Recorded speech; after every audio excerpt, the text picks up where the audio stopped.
हिंद, आपका मेज़बान आज़ाद खालिद एक बार फिर हाजिर है। आज हम आपसे बात करेंगे लॉकडाउन की। कई दिन का लॉकडाउन है, आपको घर में कैद रहना है।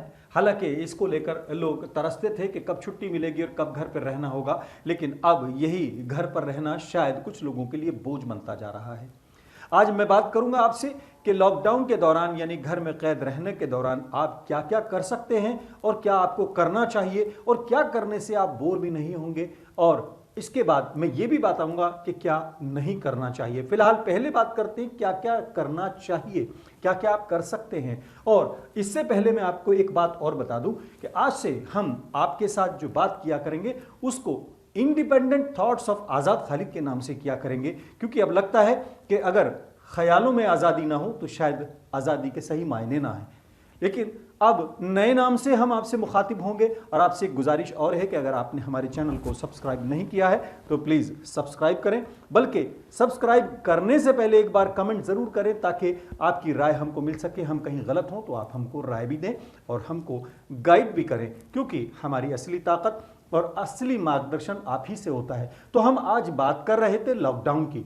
कोरोना वायरस की वजह से सरकार ने कहा है कि आप बाहर ना निकलिए, और ये वो बिल्कुल वही कॉन्सेप्ट है जो लगभग 1450 साल पहले इस्लाम के बानी, इस्लाम का मैसेज लाने वाले हज़रत मोहम्मद सल्लल्लाहु अलैहि वसल्लम ने पहली बार दुनिया को क्वारंटाइन टाइप की एक बात दी थी और कहा था कि अगर महामारी फैले तो आप अपने आप को कहीं बाहर ना निकालें, जहां हैं वहीं रुक जाएं। और ये शायद इतिहास का पहला क्वारंटाइन है जिसको कहा जा सकता है कि उसको लागू किया गया। आज सरकार ने आपको कहा है कि आप घर में रहें, कहीं ना जाएं, घर पर रहकर काम करें। अगर आपको काम करना भी है तो आप एहतियात रखें, तो इसका पालन करें और सरकार को सहयोग करें ताकि कोरोना वायरस की घातकता को काबू किया जा सके। अब आप घर पर बोर हो रहे हैं तो आपको मैं बताऊं कि आप क्या क्या कर सकते हैं, क्या क्या करना चाहिए।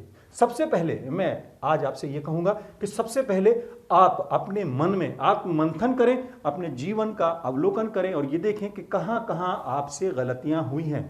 हर इंसान जानता है कि उससे कभी ना कभी कोई ना कोई गलती होती है, उसको याद भी रहता है, वो भुलाना भी चाहे तो भूल नहीं सकता। तो आज मंथन करें कि हमसे कहां कहां गलती हुई है और उन पर अपने लिए अपने दिल में खेद व्यक्त करें।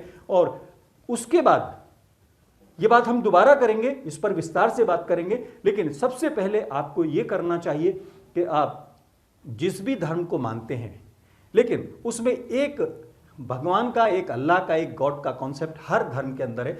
आप उससे रुजू लगाएं, उसका ध्यान करें और उससे मदद मांगें और ये कहें कि अगर मुझसे कोई गलती हुई है तो कम से कम उसकी सज़ा मुझको या मेरी आने वाली नस्लों को, मेरे देश को, दुनिया को ना मिले। उसके अलावा आप सबसे पहले ये सोच सकते हैं कि आप अपने पूजा, अपनी नमाज, अपनी प्रेयर का जो है तमाम करें, उसका पालन करें।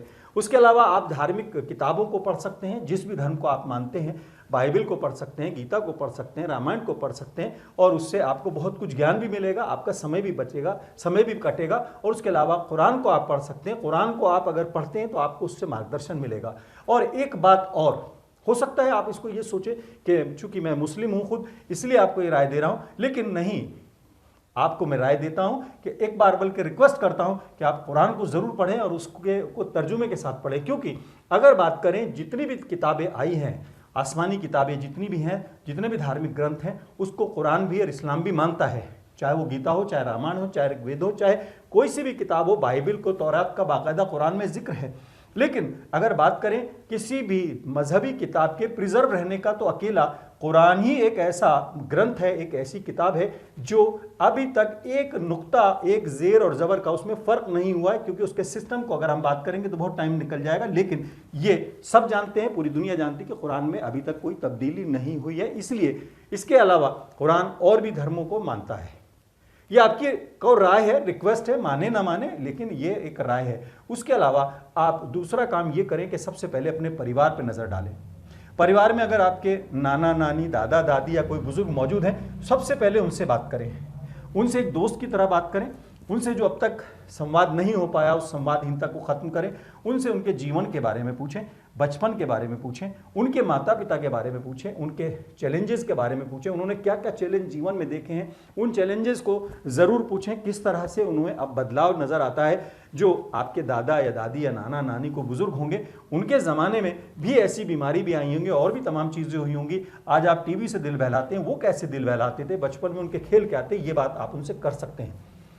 घर में माता पिता हैं तो यही बातें आप उनसे भी कर सकते हैं। पिता से एक दोस्त की तरह आप बात करें, पूछिए कि उन्होंने हमको पालने पोसने में, बड़ा करने में कितना संघर्ष किया, कहाँ कहाँ उनको लगा, कहाँ कहाँ हमसे उन्हें उम्मीदें थी, वो हम उम्मीदें पूरी नहीं कर पाए, ये ज़रूर पूछिएगा। पिता को बहुत उम्मीदें होती हैं, लेकिन पिता एक ऐसा समंदर है जिसमें बहुत कम उफान और तूफान आता है, वो कभी कभी आता है। वो बहुत चीज़ें दिल में रखते हैं, लेकिन आप उनसे खुद पूछिए कि कहाँ हमसे खामी हुई, कहाँ उनकी अपेक्षाओं पर हम पूरे नहीं उतरे, या आप पूछ सकते हैं, उनका भी बोझ हल्का होगा। उसके अलावा आप पिता से ये ज़रूर पूछिए कि उनके जो संघर्ष में हम कितना उनको सहयोग कर सकते थे, कितना कर रहे हैं, कितना हमसे उन्हें अपेक्षा है। इसके अलावा माता से ज़रूर पूछें, माता जी से ज़रूर पूछें, क्योंकि कहा जाता है कि जन्नत जो है दुनिया की सबसे कीमती और सबसे बड़ा जो तोहफ़ा है वो माँ के कदमों में है। तो उस माँ से ज़रूर पूछिए कि उसको हमसे क्या उम्मीदें थी, कहाँ खामियाँ रह गई। उसके अलावा पिताजी के साथ बैठकर आप 5 मिनट संवाद के साथ साथ उनके पैर भी दबाइए, उनकी सेवा भी कीजिए। और माता के भी ख़ास तौर से लोगों को लगता है कि माता पिता में अक्सर बच्चे जो हैं माँ से ज़्यादा नज़दीक होते हैं, लेकिन प्यार करने में पिता का जो रोल है वो बड़ा होता है, लेकिन वो कह नहीं पाते। और उसके अलावा फिर आप अपने परिवार से बात करें, परिवार से संवाद करें, जो संवादहीनता है वो ख़त्म करें। आपका टाइम भी पास होगा, टाइम भी कटेगा। और उसके अलावा एक जो दूरियां बनी हुई हैं आज परिवारों के बिखरने की सबसे बड़ी वजह है कि परिवारों में संवादहीनता है। अपने बच्चों से, अगर आपके बच्चे हैं, आप अपने बच्चों से बात करें। वो जो एक बीच में आप ब्रिज हैं दादा और पोते के बीच का, कहते हैं कि हो मेरे बेटे में अपने दादा के औसाफ कि मेरा मुस्तकबिल मेरे माजी से मिला रहे, मेरा भूतकाल जो है मेरे भविष्य से मिल जाए। तो उसको भी आप रखें, अपने बेटे से भी बात करें, अपने बेटी से भी बात करें, और उस संवादहीनता को भी ख़त्म करें। और घर में पूरा समय एंजॉय करें। ये ना सोचें कि आप कैद हैं, बल्कि ये सोचें कि एक अपॉर्चुनिटी है घर से बात करने की, घर वालों से बात करने की। उसके अलावा आप माता पिता की सेवा, बच्चों से संवाद, पत्नी से भी बात करें, पत्नी, बहन, भाई, सभी लोगों से आप बात करें। और वो बातें करें जो अब तक शायद आपको लगता था कि शायद नहीं कर पाए, उनको सोचें, उनसे बात करें। उसके अलावा अपने पड़ोस में आप बात कर सकते हैं, जा सकते हैं, पड़ोसी के घर पे जाके बैठ सकते हैं। आप उनसे ये शर्त लगा सकते हैं, कह सकते हैं कि भाई हम चाय नहीं पियेंगे, लेकिन आ रहे हैं आप, क्या 1 घंटा बैठेंगे, 5 मिनट बैठेंगे, आप बैठिए। उसके अलावा जिन रिश्तेदारों से अभी तक आप शिकायत लेते रहे कि आप उनके घर नहीं आते हो, घर पे नहीं आए, बहुत दिन हो गए, उनकी शिकायत भी आप दूर कर सकते हैं। अगर वो नज़दीक में कहीं आसपास रह रहे हैं, फ़ोन पे बात कर सकते हैं। अब तो फ़ोन के अंदर भी बहुत फैसिलिटी हो गई है, अनलिमिटेड कॉल हो गई है, आप कितनी भी बात करिए, कोई बिल नहीं आता, एक बार बस चला जाता है, तो आप फ़ोन पे भी उनसे बात कर सकते हैं। इसके अलावा आप एक बहुत ख़ास बात मैं आपसे कहने वाला हूँ, आप इतना ज़रूर करें कि अपने जीवन का आत्ममंथन करें, अवलोकन करें कि आपसे कहाँ कहाँ गलतियाँ हुई हैं। आप ये भी सोचें कि जो जो आपने अच्छा किया उनको भी याद करें, ताकि इंस्पायर आप भी हों और आगे भी आपको पता लगे। जैसे कि मैं अपने बारे में कहता हूं कि मुझसे बहुत गलतियां हुई हैं। बहुत मेरे ऐसे दोस्त हैं जो मुझसे बहुत अपेक्षा करते हैं, लेकिन मैं उनकी अपेक्षाओं पे अभी तक पूरा नहीं उतरा। कई बार मैंने उनका मन दुखाया, जाने अनजाने में उनको मुझसे तकलीफ पहुंची, हर्ट हुए। तो मैं उनसे बाकायदा नाम लेकर भी और वैसे भी माफ़ी मांगने को तैयार हूँ, और मांगना चाहिए, और वो मुझे माफ़ कर देंगे, मुझे उम्मीद है। बहुत बड़ी मुझे बात याद आ रही है, बहुत साल पुरानी बात है, सन 87 शायद बात है, कि मेरी बहुत नज़दीक रिश्तेदार मेरे यहाँ आया। वो बहुत छोटा था, मुझे किसी ने बताया कि वो आए हैं, और मैंने बड़े अनायास किसी टेंशन में था, मैंने कहा लो फिर आ गए वो। अब मुझे ये मालूम नहीं था कि वो पीछे ही खड़े थे। उन्होंने सुन लिया, उन्होंने एक्सप्रेशन से तो ये जाहिर किया कि उन्होंने नहीं सुना, लेकिन मुझे आज भी एहसास है कि शायद उन्होंने सुना होगा, वो बड़े हर्ट हुए होंगे। तो वो मुझे समझ गए होंगे, वो मुझे माफ़ कर दें। अब वो बड़े हो गए, उनके भी बच्चे हैं, बड़े हो गए हैं वो, तो शायद बड़प्पन में वो जल्दी मुझे माफ़ कर देंगे। ऐसे एक बार और वाक़या मैं बताता हूँ। बहुत बार ऐसा होता है, रास्ते में मैं ट्रैवलिंग करता हूँ या ड्राइविंग करता हूँ, बहुत लोग मिल जाते हैं। कालकाजी मोड़ पर एक बहुत बूढ़ी लेडी, बिल्कुल कमर झुकी हुई थी, मुड़ के निकलना चाह रही थी, और ट्रैफिक उनको नहीं निकलने दे रहा था। लेकिन मैं जब देख लिया दूर से, तो मैंने मन बना लिया कि बूढ़ी माँ की मदद ज़रूर करनी है। मैंने जाके गाड़ी लंबी लगाई, मेरी गाड़ी थोड़ी लंबी थी, स्टीम है, तो वो पूरी रोड को मैंने ब्लॉक करके माता जी को रोड पार कराया। मुझे बड़ी तसल्ली हुई। लेकिन इसके उलट मुझसे एक बहुत बड़ी गलती हुई कि मैं एक बार अरथले की तरफ से आ रहा था, बहुत ट्रैफिक था, और रात का समय था, रात ज़्यादा नहीं हुई थी, लेकिन ट्रैफिक बहुत था। एक बहुत कमज़ोर बूढ़ा बाप अपने छोटे से बच्चे के साथ, बेटे के साथ रोड क्रॉस करना चाह रहा था। मैं भी ट्रैफिक को क्रॉस करना चाह रहा था, मैं उस ट्रैफिक से निकलना चाह रहा था। मेरा मन हुआ कि मैं इनकी मदद करूं, लेकिन मैं नहीं कर पाया। और मुझे आज भी उस बात का एहसास है कि उनकी अगर मैं मदद कर देता तो शायद अच्छा होता। पता नहीं उनके साथ बाद में क्या हुआ, कितनी उनको परेशानी हुई। तो ये तमाम चीज़ें आप सोच सकते हैं कि आपसे कहाँ कहाँ खामियां, कहाँ कहाँ गलती, किसको आपने जानबूझ के, किसको अनजाने में हर्ट किया है, आप उसके माफ़ी मांग सकते हैं। वो लोग यकीनन माफ़ कर देंगे। और ये एक हमारा शायद जो समय हमको ऊपर वाले ने दिया, जो भी कुछ होता है दुनिया में, ये आप जानते हैं, मानते हैं, और मानना भी चाहिए कि ये सब ऊपर वाला करता है। तो हमको जो समय मिला है अभी अपना अवलोकन करने का, शायद सबसे अच्छा समय यही है कि हम अपने बारे में सोचें और देखें कि हमसे कहाँ कहाँ गलतियाँ हुई हैं, हम कहाँ कहाँ गलत थे, किसका हमने दिल दुखाया। उसके अलावा मेरे गाज़ियाबाद में ही बहुत ऐसे रिश्तेदार, दोस्त ऐसे हैं जिनसे मैं बहुत दिनों से नहीं मिला।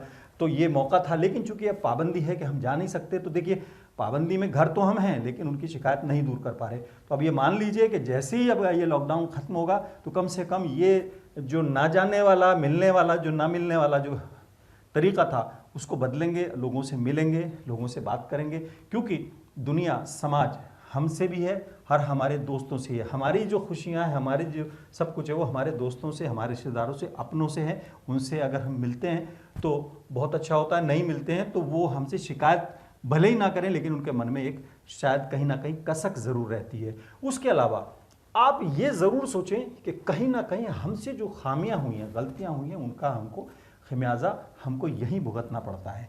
बहुत सी बार ऐसा होता है कि गलती कोई और करता है और जुर्म कोई और करता है, और हम सोचते हैं कि हमारा उससे क्या मतलब, लेकिन हमारी खामोशी भी कई बार उससे बड़ा जुर्म हमसे करवा देती है जितना कि वो मुजरिम कर रहा है। कोई आदमी हमारे सामने चोरी कर रहा है और हम सक्षम हैं उसको रोकने में और हम नहीं रोक पाते, तो मेरा अपना मानना है कि उससे ज़्यादा दोषी, उससे ज़्यादा कसूरवार हम खुद भी हैं। आज समाज में बहुत सी बातें ऐसी हो रही हैं जिसको हम रोक सकते हैं, रोक भी नहीं सकते तो कम से कम ईमान के जो 3 दर्जे हैं कि अगर हम में ताकत है तो हम हाथ से बढ़ के रोक दें, अगर हम हाथ से नहीं रोक सकते तो ज़बान से उसको मना करें कि भाई मत करो, लेकिन कम से कम मन में तो हम बुरा समझ लें। लेकिन आज बहुत चीज़ें हमारे आमने सामने हो रही हैं, हमारे आसपास हो रही हैं, हम इतना भी नहीं कि हम उसको दिल में भी बुरा मान लें। हमारे सामने बहुत काम ऐसे होते हैं जो बिल्कुल समाज के लिए विरोधी हैं, समाज के लिए नुकसानदेह हैं, लेकिन हम उनको बर्दाश्त कर रहे हैं, खामोश हैं।